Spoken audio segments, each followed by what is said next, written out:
Waiters, what's the saddest time waiting for someone you have experienced? Not exactly a waiter, but I was working at a bar a few years back and there often was this girl, in her early 20s maybe, who sometimes used to meet her mother at the bar, maybe about every 2 or 3 months. The thing is, more often than not the mother either came extremely late, 1 or 2 hours at least, or didn't came at all. When she came, there often was a huge tension between the two. It was obvious that they had some unresolved issues. Watching the girl wait for hours even if it was clear that the mother wouldn't come on that day always broke my heart. As a barkeeper and since she was a regular, I tried my best to engage a conversation with her to distract her a little, but there's only so much you can do.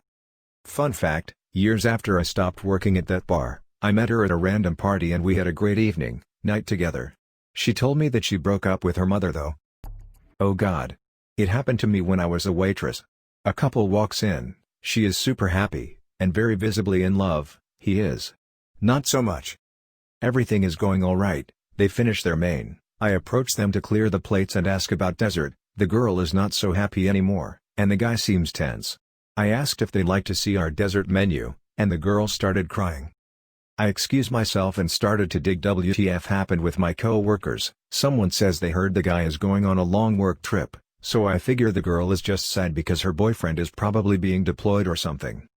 I decided to try brightening up their evening by bringing them some free desserts, and my boss encourages me to get them something to drink and takes out the appetizers from their tab, so I think I'll just take some cheesecake and asks them if they'd like a glass of wine on the house, and asked if they'd prefer white, red, or something non-alcoholic.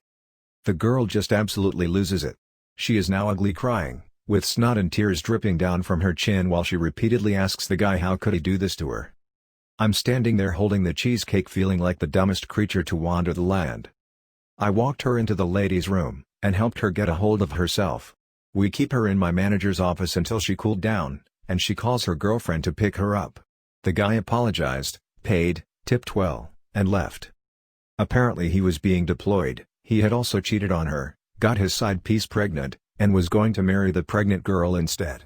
She had to tell her family she was being dumped a couple of months before her wedding. She kept repeating how she had already sent the invitations. It was heartbreaking. Honestly, after hearing her venting I think she took it a lot better than I would have. I still feel bad for her, and hope she can now think of that humiliation as a good riddance and learning experience. So, crying girl in the Greek restaurant, nobody thought you were crazy, we all agreed you were awesome, and your shitty ex sucked. I used to work birthdays at a science museum. So, one weekend, the birthday family arrives, I escort them back to their room as usual and start talking with the mom about how she wants things to go, setting up the room, etc. She mentions that they just moved here and her son doesn't have many friends yet. So they invited one cousin about their son's age, and then just invited the kid's entire, 2nd grade maybe, class to the party. An hour goes by and the little cousin has shown up, but nobody else. The little dude invited every kid in his class and not one of them showed up. Now to be honest, the birthday boy himself didn't seem that concerned. He and his cousin were happily playing with each other the whole time. I just don't think he was really that warmed up to the kids in his class to begin with. But the mom was heartbroken. She had set this party up for her son, had bought a birthday package that included a private room, general admission for all guests, and me taking a dewar of liquid nitrogen to the room and making ice cream for the party. She had high hopes for this. And nobody showed. And she was in tears. And she asked me to go out the museum and just invite random kids into her son's birthday party. Just so that there would be at least some other kids for him to play with.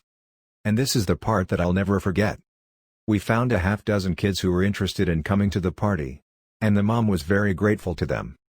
But word also got out to the staff. And the staff absolutely rallied around this kid. Not a waiter but a patron at the restaurant. My girlfriend had taken me out to this local niche-type restaurant, one of the ones that was the type where you could get vintage old game and stuff to play while you got your food. As we get in and seated young man around my age at the time, think 18 to 20-ish, comes in holding a nice bunch of flowers and he is dressed really nice with the hair done up and everything. It clearly took him a lot of preparation. So me and my girlfriend order and talk and enjoy the evening and we realize that this guy is still alone. After an hour we have our food and are eating but Hess still sitting there drinking a soda and checking his phone, then the door, then his phone, every 5 minutes. This went on for the whole 2-ish hours we were there. It became obvious by his increasing anxiety and glum look that he must have known he was stood up but either couldn't accept it yet or was still desperately holding out hope. Me and my girlfriend felt so bad for him that when we paid our bill we gave the waitress extra money to send him a cheesecake. Waitress ended up giving him two just because she felt bad as well. To this day it still sticks with me seeing that poor kid go through that. And it boggles my mind because the guy wasn't bad looking, there wasn't anything apparently wrong with him, not that it would justify it if there was, it just adds to the confusion. People can really be shitty sometimes. Edit, some people commented on the waitress giving him 2 pieces. I meant it more in the sense that she gave him 2 pieces but in the sense of a double portion. Not 2 separate servings to rub it in. I apologize for not clarifying that. I had set up a date with an amazing girl from Tinder, we had a lot in common, very attractive, and she lived close by. We agreed over Snapchat to meet at a Red Robin's in the area for our first date even though she would be a little late. I got to the restaurant on time, because I had no idea what a little late meant, and got a table with a view of the door and started waiting. The first 15 minutes passed with me excitedly telling the waitress I was expecting someone and wouldn't be ordering yet. The next 15 minutes passed with me openly staring at the door, sitting up whenever someone would walk in. After 45 minutes, the waitress asked if I wanted anything, and I told her I was still waiting while I watched the door anxiously. At 1 hour I was planning on leaving soon and swinging by Target on my way home. I realized I hadn't given this girl my number, and I didn't have data, so we had no way of communicating. 15 minutes later I was about to muster up the courage to leave when 2 waitresses that had stopped by previously came to tell me they felt so sad and wanted to buy me a milkshake. I thanked them, but told them I had lost my appetite and half-heartedly joked that this wouldn't even be the worst thing that happened to me today. My childhood dog had been put down earlier that morning and I had spent the hours before the date digging her grave. I told one of the waitresses, JC, whose kindness I will always remember, that I had no way of communicating with my date without Wi-Fi, to which she responded by giving me her hotspot password. I connected as fast as I could and opened Snapchat to find dozens of messages from my date, explaining how her only good pants were locked in the dryer and if I minded that she showed up in sweats. I sent her my number and told her I would be glad if she showed up at all. A few minutes later, she walked in, and explained that she had been in the parking lot for the past 15 minutes, not getting a response from me, thinking that I had stood her up, and was about to leave when she got my text. Okay, this story did not happen to me, but to my friend. My friend was a manager, still is at a pretty fancy restaurant. She was working during Valentine's Day. A guy walked in, pretty nicely dressed, but not too nicely, kind of nervous. He's walked to a table for 2, since it was Valentine. The restaurant did its best to give off a romantic atmosphere, roses on the table, love-themed dessert, etc. The guy order a water, and start to wait. When the waiter tries to take his order he tells he is waiting for someone. He waits for an hours, the 2, and then 3.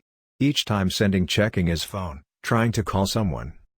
After a while, my friend goes to talk to him. This guy had lost his girlfriend of 6 years, he was 24 at the time, 2 years ago and it was his first date ever since. After that, she talked to him a bit more, about him, how life is etc. etc. Turns out they had quite a bit in common, so they exchanged contact. A lot happened afterward, but they've been happily married for 2 years now, he is now 30, she is 28. This happened years ago when I was a bartender. I worked at a fairly high-end restaurant. Dress code but not too uptight. An older gentleman who I had seen multiple times before sits down at the end of the bar and he tells me what he's drinking and then also orders a second drink for his wife who is supposed to be meeting him there. 30 minutes go by and he's on his second drink while his wife still hasn't arrived. He's looking around behind his shoulder at the door and calling on his phone to no avail. Another 45 minutes passes and he finishes his wife's drink for her then closes the tab. A couple weeks go by and this man comes into the restaurant again. He has a bunch of people with him who range from old age to teens. They all look sad and are all dressed up in black. His wife wasn't in the group with them. He orders a drink for himself and another for his wife. He closes the tab then walks back to the front of the restaurant by the hostess stand with his drink but left his wife's drink behind. I was kinda busy at the time so I didn't think much of it in the moment. I later found out through one of the hostesses, no idea how she found out, that he and his family were there after the funeral of a family member who had died a couple weeks prior. I did the mental calculations and it seemed to fall in the exact time frame that he had been sitting at the bar alone waiting for his wife. Now, I know that funerals usually don't take weeks to complete once a person dies so this could have all been coincidental but it seemed a little too perfect of a coincidence. Wasn't a waiter, but a cashier at a McDonald's in a Walmart. After my second deployment and injury in Iraq, I couldn't find work, and found myself the morning cashier job at the McDonald's in a Walmart. Every morning at 9:45 a.m., an old couple would come in with their daughter and spend about 2 hours having coffee and breakfast/lunch. The husband was a disabled World War II Navy veteran, and him and I quickly became friends, trading war stories, service stories, and he imparted a lot of wisdom on me. His wife was an adorable grandma type who was partially blind, but was witty and definitely a woman of strength. After about 2 months of this daily routine, they stopped showing up for about 2 weeks. One day she shows back up with her daughter, goes and sits in her usual spot, and her daughter comes over and asks to speak to the manager. My manager, after crying for about 10 minutes, tells me to go talk to the elderly woman. I sit down, ask how she is doing. She looks in my direction and says very softly, "I always loved my husband's stories, but I can't have them anymore. Can you tell me some of yours?" I cried for 3 hours and held her hand, as I told this woman more of my life and war stories than anyone else has ever cared to ask for. She died 2 days later. 7 days after her sailor died. Fair winds and following seas, Norm and Catherine. A couple were seated next to us, and it was clear from their conversation that they had only recently started dating. He was an airline pilot and she was a steward, and they were in the city for a layover. At first I was cringing a little at how effusive they were, and how they started talking about getting married despite clearly not knowing one another very well at all. But hey-ho, it's the honeymoon phase, so no judgment here. She then innocently mentions a coworker had recently texted her to ask how things were going between them. This was evidently a very big mistake. The guy's attitude just changed instantly. He started questioning her aggressively as to why this colleague had her number in the first place. She seemed to think he was joking initially and laughed, explaining, absolutely feasibly, that most of the in-flight staff had one another's numbers so they could discuss shift changes/swaps etc. He went quiet for a while and she tried in vain to keep things cheerful. He then straight up called her a whore and demanded to know if she had ever kissed this co-worker. The entire restaurant could hear this and we were all mortified. I wish now that I'd spoke up on her behalf, but being British and too afraid of being impolite, I kept my mouth shut. The guy proceeded to verbally abuse her, then got up and left the restaurant, leaving her in tears. She left shortly thereafter. My boyfriend and I left as well, and stumbled across her leaning against the wall outside, just breaking her heart over this guy. I approached and gave her a hug, told her that I had overheard the whole thing and that she had done nothing wrong. I was quite stern at this point and told her this guy was a misogynistic prick and she deserved better. If this was how he was behaving now, what would he be like once the honeymoon phase was well and truly over? Eventually she asked us to call her a taxi as she needed to find her way back to their hotel. I was so worried about this guy that I offered her a spare room at my own flat, but she insisted she needed to get back to their hotel and speak to him. I hope she left him. Poor girl. I have seen multiple situations similar that were sad. When working in the restaurant industry, I saw two that stick out in my mind. A woman came in by herself on Mother's Day. Mother's Day is ridiculously busy and most people do not go out to eat alone on Mother's Day. The server took her order, gave her food, and took care of her normally as you would on any other day. After the woman was done with her food, she kept ordering mimosas and nursing each one slowly. The woman stayed for about 3 hours. At some point in time, the manager came over and asked the lady how everything was, and the lady started telling the manager about her life.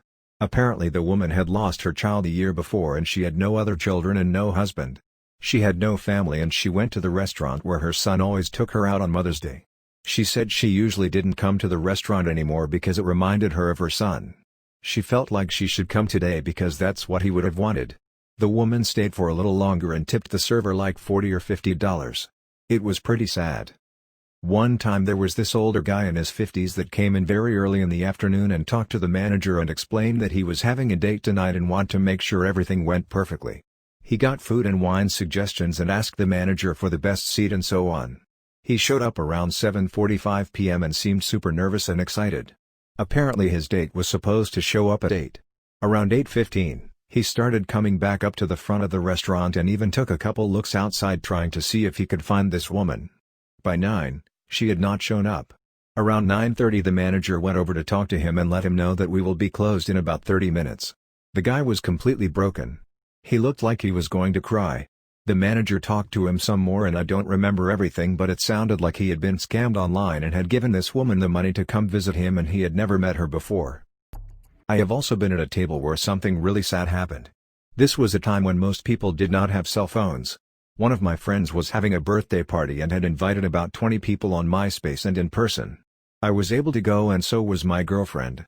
When we got there, it was the birthday girl and her husband and one other couple. It was a nicer restaurant in a town about 15 minutes away. So we showed up about 5 minutes before everyone was supposed to be there and they had reserved one of the party rooms at the restaurant.